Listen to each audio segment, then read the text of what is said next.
اللہ نے کیا فرمایا؟ یا ایھا الذین آمنوا اتقوا اللہ وکونوا مع الصادقین، اے ایمان والو اللہ سے ڈرو، اللہ سے ڈر جاؤ اور سچے لوگوں کے ساتھ ہو جاؤ۔ اور کسی جگہ پہ رب العالمین نے سورہ احزاب میں فرمایا یا ایھا الذین آمنوا اتقوا اللہ وقولوا قولا سدیدا، اے ایمان والو اللہ سے ڈرو اور سیدھی سچی بات کہو، کھری بات کہو۔ جب یہ کام کرے گا نا، اللہ سے ڈر جاؤ گے، بات سیدھی کرو گے، سچی کرو گے، انعام کیا ملے گا؟ فرمایا یصلح لکم اعمالکم ویغفر لکم ذنوبکم، اللہ تمہارے اعمال بھی درست فرما دے گا، تمہارے گناہوں کو بھی معاف فرما دے گا۔ کرنا کیا ہے؟ اتقوا اللہ، اللہ سے ڈرنا ہے۔ قولوا قولا سدیدا، دوسری بات اس آیت مبارکہ میں ہے، ایک تو ہے کہ اللہ سے ڈرو، دوسرا فرمایا کہ سچی بات، سیدھی بات کرو، کھری بات، سادہ بات کر دو، سیدھی سیدھی۔ اللہ کا قرآن یہ فرما رہا ہے، یہ اعلان کر رہا ہے، رب تمہارے اعمال بھی درست کر دے گا، تمہارے گناہوں کو بھی معاف فرما دے گا۔ وَمَن يُطِعِ اللَّهَ وَرَسُولَهُ فَقَدْ فَازَ فَوْزًا عَظِيمًا۔ اگر کامیابی چاہتے ہو، دنیا میں کامیابی نہیں رکھی، پیسے میں، مال و دولت میں،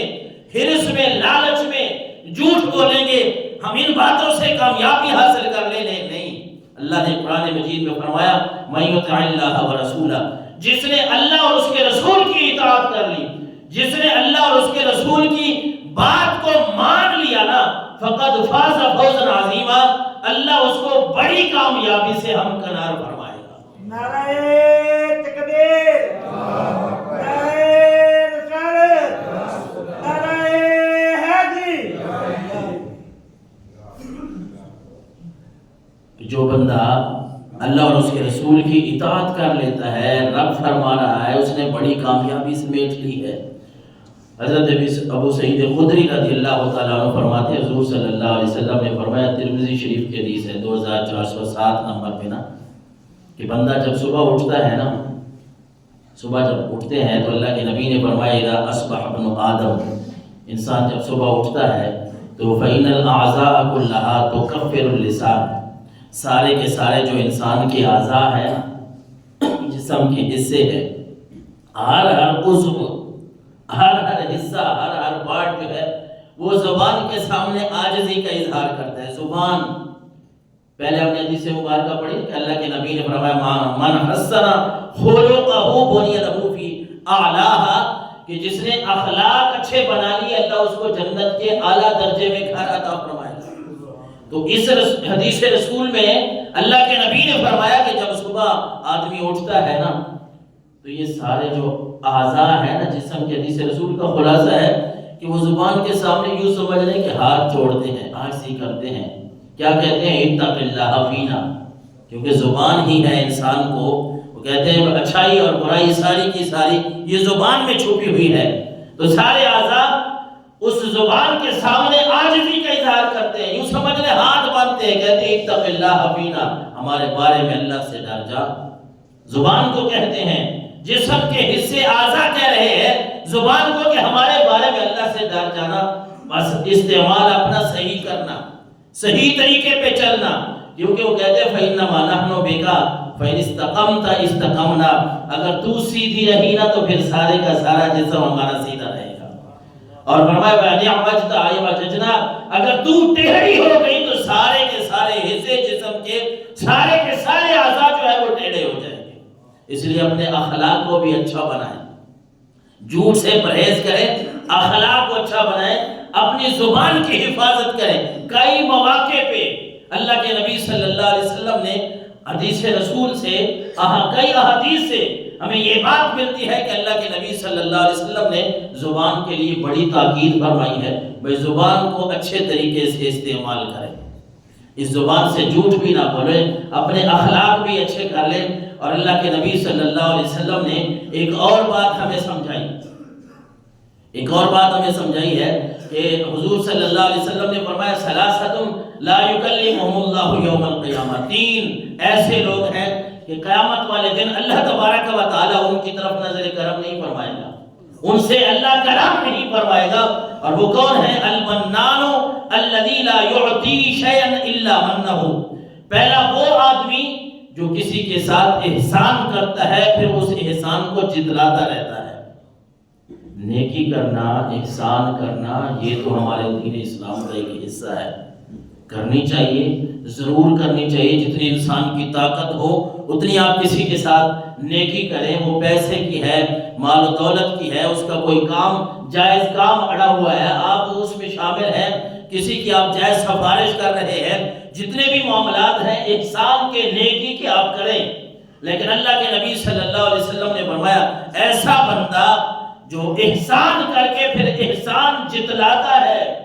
ہاں میں نے آپ کو فلاں جگہ پہ اتنے پیسے دیے تھے، یاد ہے نا، آج تو بڑا بن گیا، میں نے فلاں کام میں نے تیرا کروایا تھا،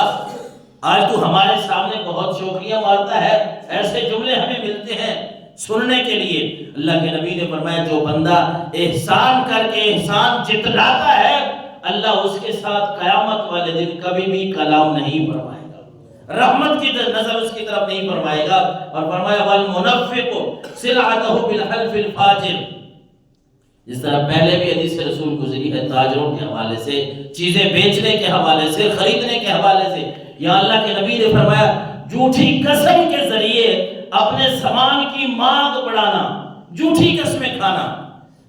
کیوں؟ میرا مال بک جائے، میرے سامان کی مانگ بڑھ جائے۔ اللہ کے نبی نے فرمایا جو بندہ جھوٹی قسمیں کھا کے اپنا سامان بیچتا ہے، ہو سکتا ہے یہاں سامان بیچ لے اور 4 پیسے بھی زیادہ کما لے، لیکن حضور صلی اللہ علیہ وسلم نے فرمایا جو بندہ جھوٹی قسم کھا کے سامان بیچتا ہے، یاد رکھے کہ اللہ تبارک و تعالی قیامت والے دن ایسے بندے سے بھی کلام نہیں فرمائے گا۔ اور پھر فرمایا والمسبل ازارہ، جو بندہ اپنی چادر گھسیٹ کے چلتا ہے، فخر کی وجہ سے، تکبر کی وجہ سے اپنے شلوار کو نیچے رکھتا ہے، اپنے ٹخنوں سے نیچے رکھتا ہے، جس طرح پرانے زمانے میں وہ چادر باندھتے تھے، دھوتی باندھتے تھے، وہ اس کے پلو جو ہے وہ چھوڑ دیتے تھے، وہ گھسیٹ کے چلتے تھے۔ اللہ کے نبی نے فرمایا جو ایسا کرتا ہے اللہ اس کے ساتھ بھی قیامت والے دن کلام نہیں فرمائے گا۔ اللہ اکبر۔ اور پھر یہ بھی ہے، اچھا ہم سے کوئی سچ بول رہا ہے، بات ہم جھوٹ ہی کر رہے تھے نا، اچھا ہم سے کوئی سچ بول رہا ہے لیکن ہم اس کو ویسے ہی جھوٹا سمجھی جا رہے ہیں، ہم کہہ رہے ہیں کہ نہیں یہ جھوٹ بول رہا ہے۔ رسول اللہ صلی اللہ علیہ وسلم نے فرمایا کابرت خیانتا ان تحدث اخاک حدیثا هو لك به مصدق وانت له به کاذب، کسی بندے کے خیانت دار ہونے کے لیے کہ یہ بندہ خیانت کرنے والا ہے، یہ بندہ ایماندار نہیں ہے بلکہ خائن ہے، اس کے خائن ہونے کے لیے اللہ کے نبی نے اتنا ہی کافی ہے کہ جو بندہ اس سے بات کر رہا ہے وہ اسے سچا سمجھ رہا ہے اور تم اسے جھوٹے سمجھ رہے ہو، تم ویسے ہی اپنی طرف سے بات بنائی جا رہے ہو کہ نہیں یہ ویسے ہی جھوٹ بول رہا ہے۔ ان باتوں سے بچنا ہمارے لیے ضروری ہے۔ پھر سنی سنائی بات، ہمارے معاشرے میں یہ بڑی بیماری ہے، ہم نے تحقیق نہیں کرنی، تصدیق نہیں کرنا، کسی بات کی سنی سنائی بات جو ہے وہ آگے بیان کر دینی ہے۔ رسول اللہ صلی اللہ علیہ وسلم نے فرمایا کفا بالمرء اثما ان تحدث لكل ما سمع، بندے کے جھوٹا ہونے کے لیے، گنہگار ہونے کے لیے اتنا ہی کافی ہے کہ وہ سنی سنائی بات آگے پہنچا دیتا ہے۔ ہم نے پوری بات کوئی سنی نہیں ہے، بس جس طرح کہتے ہیں نا ایک کان سے سنی ہے بات، اس کی تصدیق تحقیق ہمارے پاس نہیں ہے، ہم وہ دوسرے کو بیان کر دیں گے، دوسرا تیسرے کو بیان کر دے گا۔ جب اس طرح